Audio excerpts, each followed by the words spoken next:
Hey guys, welcome back to Heart Breathings. I know things are really kind of crazy right now, and many of you are struggling with how to plan for Q2 or how to plan the next 90 days of your life when really everything in terms of our schedule and our lives is a little bit up in the air. No matter where you are in the world, things are not exactly normal right now. And the scary thing is we don't really know when things are going to go back to normal. So as you are looking toward potentially putting together a Q2 plan, especially if you've been following the HB90 method or you've been using a Kanban board, or even if you're just looking at the next few months of your life and you're trying to think, how do I plan for this? What do I do? Well, I have some tips for you here today. So if you're interested in some tips on how to keep up with your plan and how to create a plan when things are so uncertain, then just keep watching. So first of all, I apologize for not getting a video out last week. Just like you guys, my schedule was thrown way off and my son was home with me. Plus I was finishing up the week of HB90 boot camp. So things just got too busy and I wasn't able to do a video. So I thought, what better time to stray from my video plans and schedule than to record a video for you guys that is all about planning amidst this coronavirus and the COVID-19 virus that's going around the world. So how do you plan? It's so hard, and I know, and truthfully, none of us have ever been in this situation before, so we're just playing it by ear. And sometimes what's going to work best for you is going to be different from what works best for other people. Some people, if you're like me, you have suddenly kids are home from school and you're having to be a full-time teacher on top of everything else that you're doing. Or even worse, some of you are not used to working from home and now you're having to work from home with kids all around and it's very distracting. It is really difficult to just suddenly transition into that overnight. For others of you, you're used to working at a job all the time and now suddenly you have tons of free time and you're not really sure how best to spend it, especially because there's all these things you want to be doing, but your anxiety is so ramped up that you can't focus on anything. So I'm going to give you some tips and tricks, and some of these may work for you in one situation and some of these may work for you in a different situation. But my hope is just that these tips will get you thinking about what's going to really work best for me and what can I try, instead of just spending this time over the next week or month or however long it's going to be just not sure what you're supposed to do and really just struggling with that anxiety full time. Okay, tip number one is really for those of you out there who have watched my videos before and are used to creating a 90-day plan similar to the HB90 method or the Kanban board method. You can see I'm already kind of playing around with what colors I'm going to use next quarter because I'm about to be planning for Q2, which is why this was so much on my mind. So if you've been watching my videos or you're new to my videos, but you're used to creating like a 90-day plan. So if you've been planning this way or planning in 90 days, you know that next week starts a brand new quarter. And that means 3 months or 90 days, 13 weeks that you're used to being able to plan and execute because you sort of know, at least to some degree, what your schedule is going to look like. But for all of us right now, we have no idea. Are things going to continue on the way they are now? Are you going to be even more locked down in your house? Or are things going to go back to normal? And we don't know. It's 3 full months, so it's hard to say. So the first tip that I have for you is create 2 plans. So this is kind of like you're going to have your normal plan and then you're going to have a contingency plan. So you can do this either way, but I'm going to do it this way. I'm going to say when I'm starting to plan Q2, I'm going to plan that the rest of this quarter is going to be my normal schedule. My son in school like he's supposed to be, us being able to go on vacations or to go to the things that we've already committed to doing, like we have a June vacation in Panama City Beach. So I'm going to first plan as if all of that stuff is happening and it's a normal quarter. And I'm going to actually create this in a special color code so that I know there's one color of my main plan and this is the plan that hopefully I'll be able to follow through on. So that's the first plan, is a normal quarter. So then my second plan is going to be my contingency plan. And this will be basically the same plan that I've already created, but instead of planning to do all of the things, this contingency plan will be planning as if my son is going to be home all the time. We're going to be locked down in place, and I'm going to have maybe less free time and maybe less focus or dealing with more anxiety than if I was back to normal. So in this plan, I'm going to plan lighter, and it's just going to be my normal plan, but I'm going to go within that normal plan, and I'm going to select just a handful of projects that are the most important projects, and I'm going to color code those or star those in a specific way so that I know that if things are still crazy and I'm not able to work as much as I intended to, these are the things that are the most important to get done. So for example, let's say my first goal is to write and publish books in order to increase my income. That's usually my goal number one.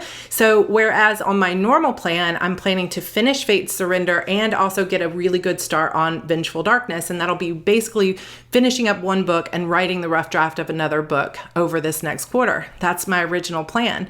However, if my son is home and anxieties are high and we get locked down even more and I'm having to cook and we're having to make special adjustments, then I'm probably not going to get as much done. So in that case, I'm going to identify just that one project of finishing and publishing Fate's Surrender, and I'm going to push the other project back. So this is my contingency plan, and that's what I mean by it is I've got my normal plan, but I've also identified a few projects that are the most important that I'm just going to be happy if that's the only thing I can get done. When it comes to actually placing these items on my Kanban board, I've been really thinking about it, and I think I'm just not 100% sure, but I think that what I'm going to do to start is only put the contingency plan items on my board to begin with. I'm going to create all the Post-it notes that I need. I'll make them all out, but only the ones that are assuming things stay the way they are now the rest of the quarter, which means less time. So I'm going to plan extra light, like half as much as I normally would, are going to go up on the board. And then if miracle by miracle, those things get done or things go back to normal, then I will add the extra Post-it notes and projects to my board, because I feel like I've already been struggling a lot with anxiety. So I don't want to overwhelm myself by putting a normal quarter's worth of stuff up on that board. I just feel like that's going to make me feel out of control and like there's no way I can get it done, and that I've got a lot of pressure during this already difficult time to get twice as much done. So if you're feeling the same thing, like your current schedule, like off work or with kids home or out of school when you were supposed to be at college, whether it gives you more time or less time, plan one way as if things are going to stay the way they are now and you're going to be in lockdown, and then plan a second way of if things go back to normal. So it's kind of like two plans, and only put the things that are assuming things are going to stay the way they are now up on the board. Tip number 2 is for those of you who are really struggling with this news or struggling with having to be home or missing lots of family that you were supposed to see or really disappointed in vacations or whatever. If you're really, really struggling, then my advice is to give yourself a break. Instead of planning the entire quarter and giving yourself these big goals, just identify one project at a time that you can get done. So if you want to identify 3 projects and just instead of setting 3 goals like the way we normally do, set 3 goals and then a lot of projects, just set 3 projects that you say, I'm going to work on this book, I'm going to start a Facebook group, and then I'm going to work on getting my house organized. But instead of planning an entire quarter, just do it one project at a time. Another alternative to this is just plan 1 month at a time. Now, I'm usually a huge proponent of planning 90 days at a time, and I have big reasons behind that, because I think that a month isn't really long enough to see results the way you will over the course of 3 full months or a full quarter. But these are different times right now. So I think for now, if you're really struggling, just think of what can I get done over the month of April, because your schedule might be very different by the end of April. You might go back to work or back to school or whatever. For some of you, school's going to be canceled the rest of the year. So we don't know. And since it's so up in the air, if you're really struggling to create a plan that's 3 months out because it feels impossible, then concentrate on 4 weeks. Just concentrate on the month of April alone and just pick out a handful of projects instead of planning the entire quarter. And it's okay. This won't be every single quarter. This won't be how you're planning your life from now on. But I think you're okay to just take it 1 month at a time or even 1 week at a time. If that's all you can handle right now, just give yourself that grace and give yourself permission to just take it one step at a time. Tip number 3 has to do with the types of goals that you're setting for the quarter. So I always tell you guys to set 3 goals and no more. This past quarter for me, I did something a little bit different. Instead of setting 3 business goals, I set 1 goal for writing, 1 goal for Heart Breathings, which is this YouTube channel, and then 1 goal that was for reducing my anxiety and increasing my productivity, because I've struggled really hard with postpartum anxiety with my newborn baby. So she's 6 months old now. This anxiety reduction goal was a lifesaver for me, because it was like giving myself permission to take care of myself, to play games, to do things that are fun. Whereas all the time that I'm focused on business things, I'm thinking about income, or how can I serve my audience, or how can I do better videos for you guys? And this gave me 1 goal that was permission to focus on myself. And that was really nice, because I think so often we don't focus on ourselves because we feel like it's selfish, right? But self-care is not selfish. As cheesy as that sounds, and it sounds like it belongs in a meme or something like that, self-care is not selfish. So give yourself permission to have 1 goal this upcoming quarter that is focused on you and your own mental health, or taking care of yourself or your surroundings. So I am probably going to keep one of these goals. So for me, it was this yellow one here that is going to be about reducing anxiety. And probably the main project that is going to be a part of that is cleaning out the house of all clutter, donating stuff, and getting rid of things that we haven't been using since we moved into this house, and keeping it and maintaining it in a nice way. I've been mentioning this on my Instagram story. So if you want to follow the progress of this project, it's like quarantine cleaning project or spring cleaning, you can come follow me on Instagram at Heart Breathings blog and check out my Insta stories, because I'm going through that over the next week, really in detail. And some people have really been enjoying that. When we moved in, I was 7 months pregnant, and I was working on recording my Publish and Thrive course, which was over 100 videos. So we didn't have time to like move in and get everything set up. There are still kind of messes here that are making me feel even more overwhelmed. And when your anxiety is high and you combine that with the fact that you have to stay home, so being stuck at home is really, really difficult for me, especially when I'm surrounded by clutter and things that need to get cleaned up. So my husband and I talked it through, and we decided it's a great way to raise the whole feeling and vibration of our home, to really deep clean it, make it feel good. Everything has a place, and to donate as much of the things that we're not using that we feel like other people will get benefit from during this time. And it not only makes our home feel better, it also gives us a chance to serve the community to some degree. So this is what we're planning to do. We're even going to be selling some things that we find, like I found a camera and some sewing stuff. So we're going to be selling stuff, and we've decided that we're going to just donate any money that we make from the sales of that to local food bank. So all of that gets us feeling so much better, just like raising the entire vibe of this house. Plus it gives us a lot of time now that we're in close quarters to really sit and reminisce, like looking through pictures, looking through old memories, and thinking through things, and like working together on a project, which really brings us together as a family. And I love it. It's been going great. We've only gotten a couple areas done so far. So today we're going to be tackling another one. So come follow me on Instagram stories. But the tip there is think about 1 main goal that you can employ over this next quarter or even the next month that has to do with something that's going to make you feel better. So if you're trapped in your house for a while, how can you make your home feel better? Rearranging some furniture, getting things cleaned up, and making your space feel good. Just having a nicer space, no matter how small or big of a space you have, having it organized is going to make you feel less anxiety, because the more cluttered your space is, the worse you're going to feel. So think about spending some time really getting that going. Then really consider, you could even set 2 kind of self-care goals, one cleaning and organizing goal, and the second one being, how can I make myself focus on things that are going to make me happy? So maybe take out a notebook, which we love notebooks here at Heart Breathings. Take out a notebook and really brainstorm, what are some ways that I can support myself right now in a feel-good manner? Like, play that MMO game that you've been wanting to play. Re-up for your WoW subscription. Get in there and do some wine and chill on Zoom or Google Hangouts with some of your friends.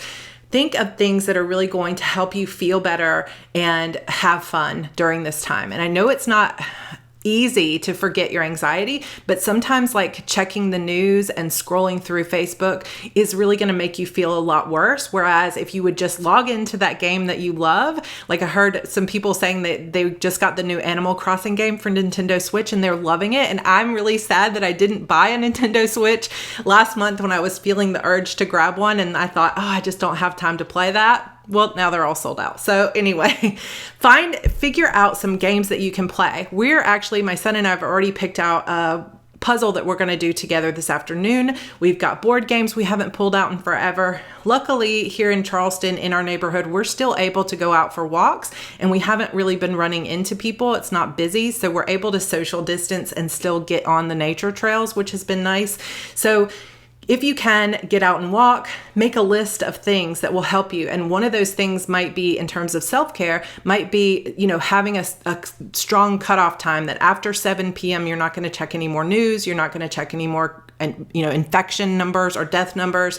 And you're not going to check any more social media where you might get bombarded with bad news. And instead, you're going to spend the evening gaming and having fun, because you know what? We don't prioritize this enough. Set boundaries for yourself that prioritize your joy and your self-care as much as possible, and write that into your goals and make those sticky notes so that you can get credit for things that support your own mental health and bring you joy. Tip number 4 is a little bit like an earlier tip, but it's really just don't make a lot of commitments. So what I highly recommend to you is that you really ground yourself in your desires and what you want in your life. Something that I talk about a lot in my courses and here on this channel is that it's so important for you to know what you want, not what other people expect of you, not what everybody else is doing, but what is it that you want your life to look like? What do you want your life to feel like? Who do you want to be? And how do you want to show up in this world? Now, as writers, especially, we're starting to see a lot of people are like setting all their books for 99 cents or putting all their books for free or giving all their books away. And there's a lot of that going on. And some of it is just, I think, writers trying to feel like they're, helping out, which is another tip I'm going to give you in just a minute. And some of it is panic. And I've got some people that have been asking me, should I set all my books for 99 cents or should I be giving my books away for free because I see other people doing it?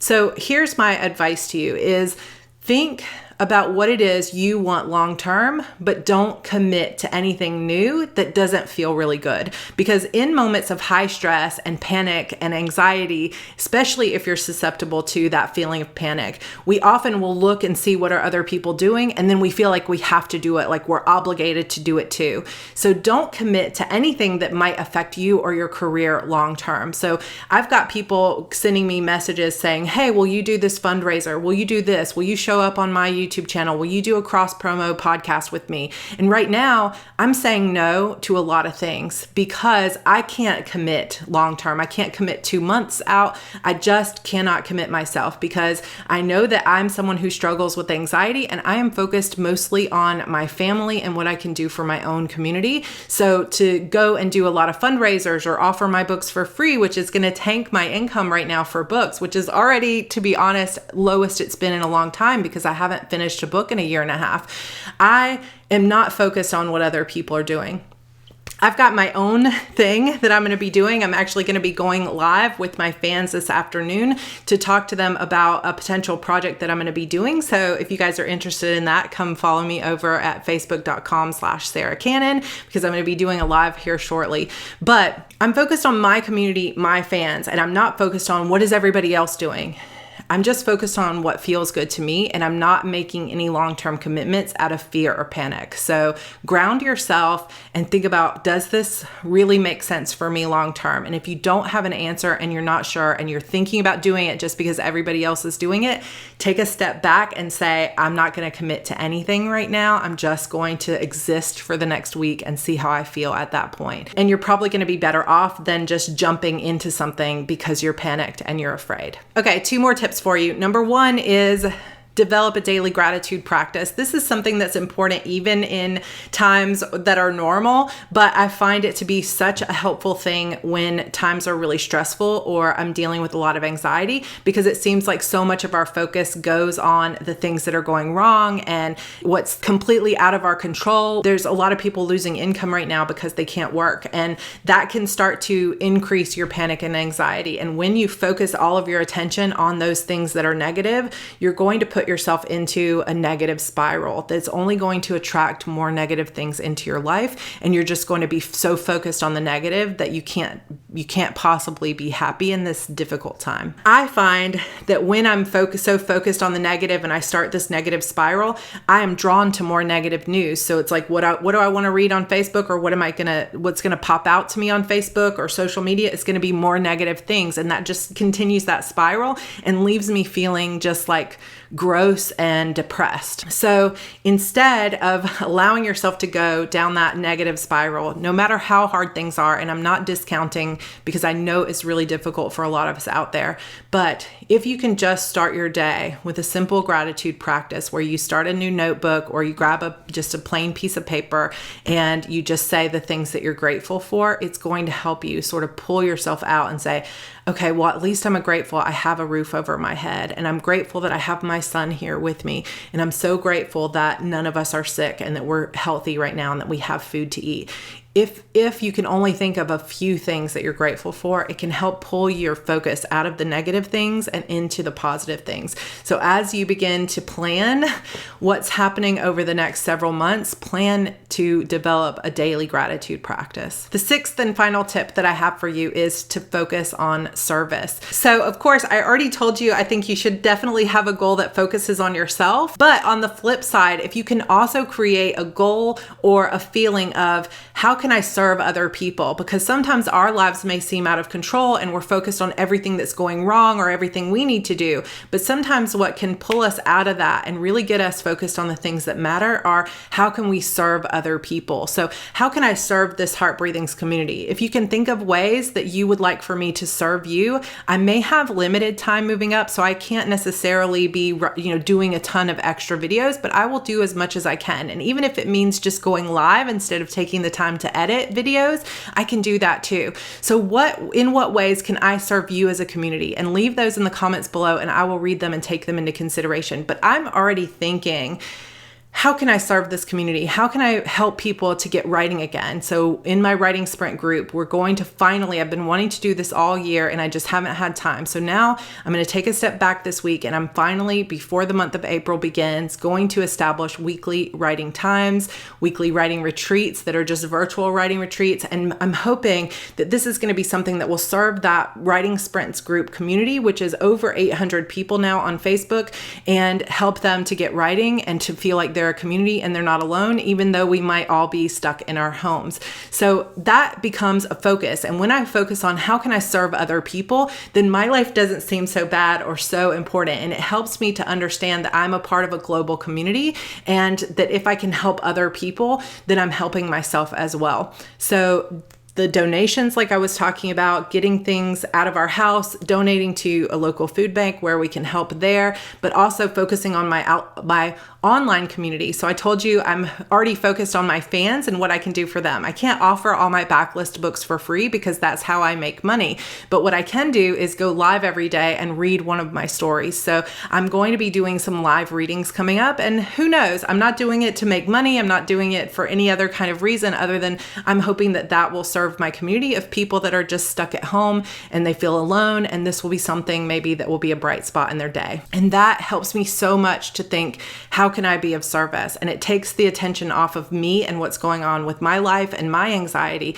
And anytime that you can stretch your hand out to someone else and help them, you're helping your entire community. So that's my sixth tip, is that when you start to feel really stressed, think of how you can serve other people. Now, I will say that with a caveat that some of you may be in a position right now where you literally have nothing else to give. So open yourself up to receiving from people who genuinely want to help, because if you have nothing to give, don't focus on community and service. Just focus on your own self-care, because that will be a service to your community, and your health and well-being lifts us all. So focus on your own health, but just be aware of what position you're in and what's going to make you feel better. But try to avoid just getting stuck in one place, and really think about positive solutions that are going to help you move through and get through this tough time. time. All right, as usual, I talked way longer than I intended to, but I hope that you all have enjoyed this video and these tips.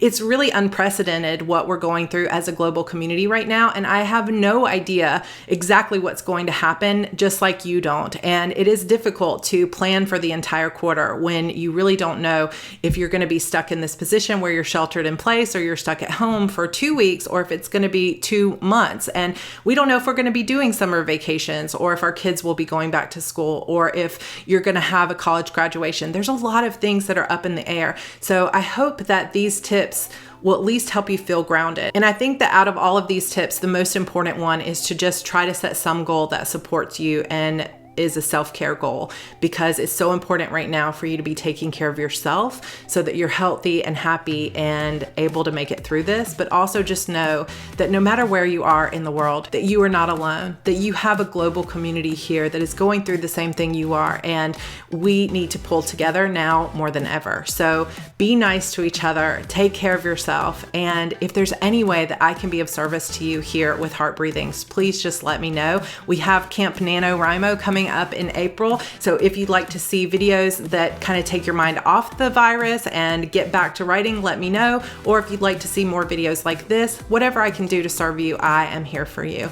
All right, you guys, come follow me over on Instagram stories if you're at all interested in the organization project. I am wishing you all the best, and let's leave each other some positive, uplifting comments down in the comments below. I love you. If you're not subscribed to this channel, go ahead and hit the subscribe button as well as the notification bell so that you'll get notified whenever new videos come up from me here at Heart Breathings. And take care of yourself. We'll talk soon. Bye.